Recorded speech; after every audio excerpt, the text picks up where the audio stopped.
the first thing I want you to do when you're thinking about a retirement account is go sign up for your company's 401k if they provide a match. Typically they say if you put in, let's say 4% of whatever you make, we'll match and put in 4% as well. So for example, so we can do the math here. Let's say you make $100,000 and you put in $4,000. That's 4% of what you make. The company says, we'll also put in $4,000. Now you have $8,000 in your 401k, but it only cost you $4,000. You doubled your money by using the 401k match. This is why most advisors and professionals in this space are going to say, always do the 401k because of the match. Your investment options typically aren't great. There's ETFs or mutual funds, not a lot of exciting stuff you can do with your 401k, but the company is incentivizing you to put money into the 401k, and the matches are a no-brainer. You're doubling your money. It's hard to find any investment where your money doubles immediately on the first year. Now, when you're doing the company 401k, you can decide whether to do Roth dollars or traditional dollars. Now, there's a lot of debate on this, but generally my school of thought is do Roth contributions. Let's put money into the 401k as employee Roth contributions. So your $4,000,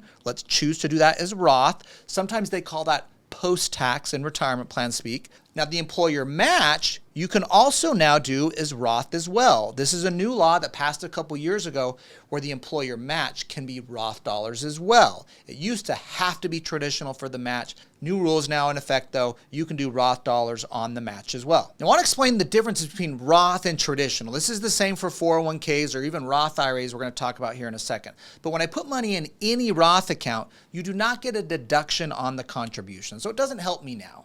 But in a Roth account, it grows, no tax on the growth, and comes out totally tax-free later in retirement. It's this like tax-free ATM machine that anything I invest in this account, I don't pay tax as it's growing, and there's no tax on the way out later. A traditional account is actually the opposite. When you put money in, the government incentivizes you and says, hey, you put $5,000 in this thing, we'll give you a $5,000 tax deduction.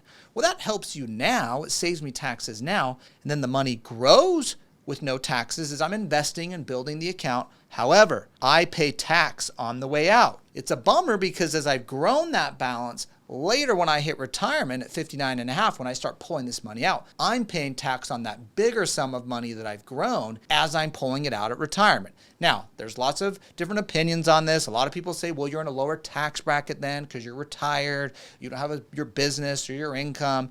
But our rule of thumb is we love Roth because it's tax-free. We want to put money in and pay tax on the seed, the little amount we contribute, and pay no tax later on the harvest as we're pulling the money out late at retirement.